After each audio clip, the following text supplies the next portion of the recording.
Bonsoir à tous. Alors aujourd'hui, nous allons travailler sur les 5 langages de l'amour. Je vous propose un atelier qui allie l'introspection dans votre relation de couple, mais aussi un atelier créatif où vous allez avoir l'occasion d'explorer différentes pistes au moyen de dessins, de collages et de mots aussi, selon ce que vous préférez. Alors cet atelier abordera principalement donc les 5 langages de l'amour, la connaissance de soi et de ses propres désirs et des projections que l'on peut se faire au niveau des relations amoureuses.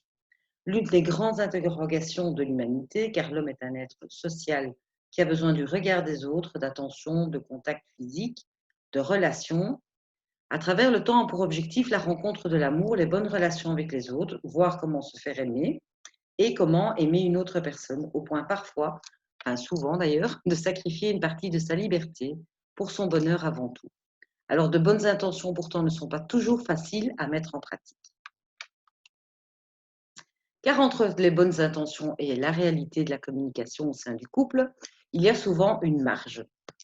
Selon le conseiller conjugal Gary Chapman, il existe différents langages de l'amour et nous avons tous un langage préférentiel car nous sommes tous différents. Si deux personnes ne parlent pas la même langue, elles vont avoir beaucoup de mal à se comprendre, à communiquer, à se connecter tant psychologiquement qu'émotionnellement et même parfois physiquement. C'est souvent ce qui se passe dans un couple, on ne se comprend pas, on se sent incompris.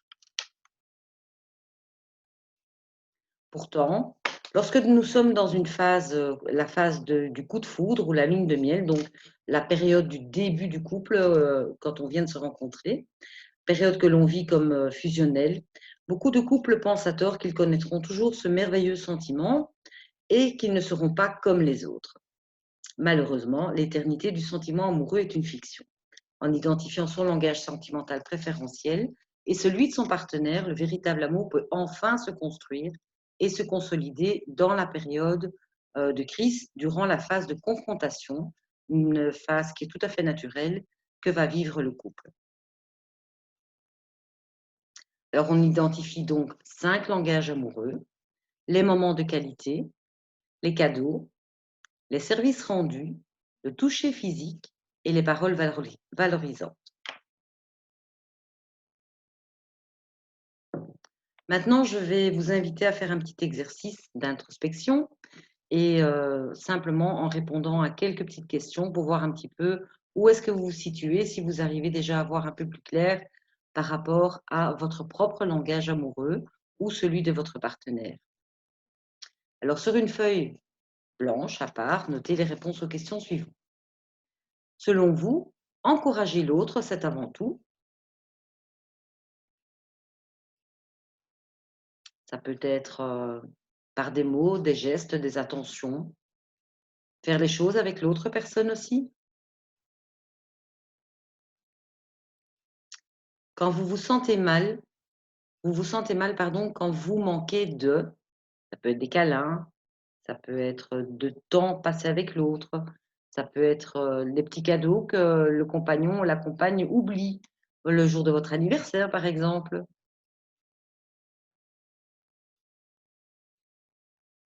Quand vous avez envie de partager votre réussite, qu'attendez-vous de votre partenaire?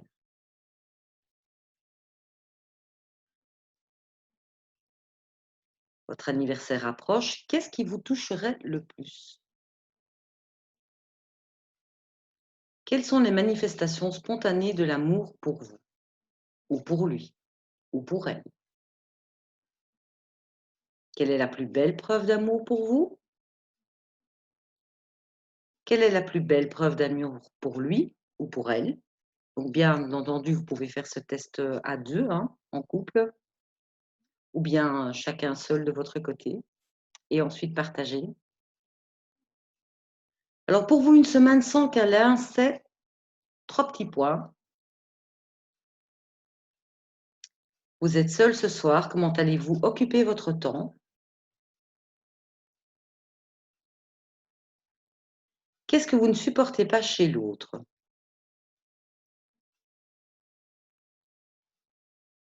Quand vous avez un coup de blues, qu'est-ce qui vous console, vous fait du bien? Quand on vous fait un compliment, Le soleil a regagné votre ciel. Que reprochez-vous le plus souvent à votre partenaire? Qu'est-ce qu'il ou elle vous reproche le plus souvent dans la relation? Que souhaiteriez-vous changer chez votre partenaire? Alors bien entendu, ne vous limitez pas à ce questionnaire, indiquez tout ce qui vous vient à l'esprit lorsque vous pensez à votre couple, à toutes ces petites choses qui font votre quotidien et avec lesquelles soit vous êtes très heureux, heureuse, soit des choses qui vous embêtent un peu et que vous ne comprenez pas toujours de la part de votre moitié.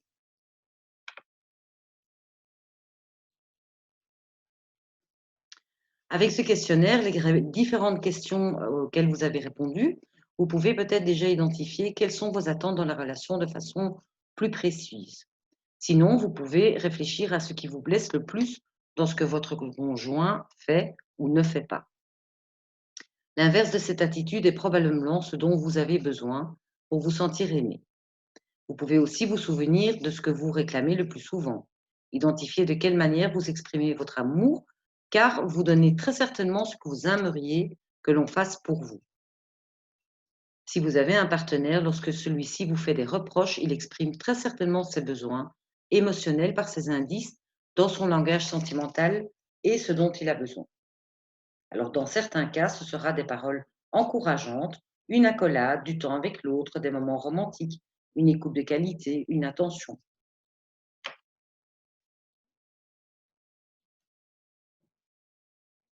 À présent, sur une feuille, vous allez faire un petit exercice. Donc, vous prenez une feuille A3, A4. Vous pouvez y dessiner deux visages face à face. Le visage de droite est censé vous représenter, le visage de gauche représente votre partenaire. À l'extérieur des visages, indiquez vos réponses en désordre par rapport au questionnaire, par rapport à vos réflexions. Vous pouvez les écrire avec des mots, découper des images, faire des dessins, faire des collages, dessiner selon ce que vous préférez, en fait, le moyen qui vous convient le mieux.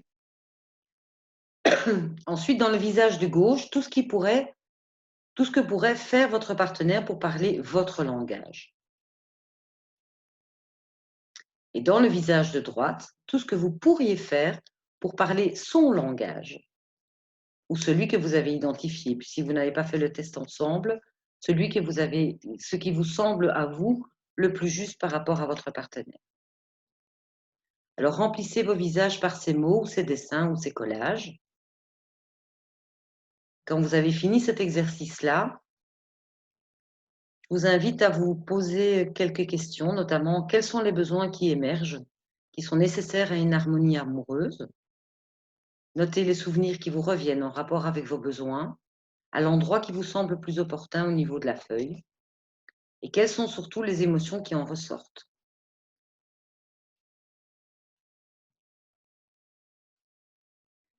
Bien sûr, certaines choses du passé sont parfois encore à travailler pour être pleinement présent dans la relation, même si on connaît son langage émotionnel principal ou celui de son partenaire.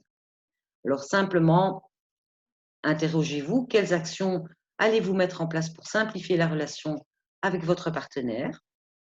Quelle action pensez-vous qu'il serait prêt lui-même à réaliser, ou elle-même évidemment, pour améliorer votre relation? Qu'allez-vous mettre en place ensemble dans un objectif commun pour aller de l'avant de manière plus consciente et investie dans la relation? Alors, je vous conseille vraiment de garder une trace de vos engagements. Vous pourrez les relire plus tard ensemble et cela vous procurera beaucoup de plaisir. Alors, je vous remercie beaucoup pour votre participation. La source de cet exercice, en partie au niveau de la théorie des 5 langages de l'amour, eh bien, c'est le livre Les 5 langages de l'amour de Gary Chapman. Et les exercices créatifs sont tirés de l'art-thérapie. Voilà. Je vous souhaite à tous une bonne journée, soirée ou autre. Et si vous avez besoin de faire un débriefing par rapport à cet atelier-là, à ce que vous avez, ce qui a émergé de votre réflexion, n'hésitez pas à me recontacter. Au revoir.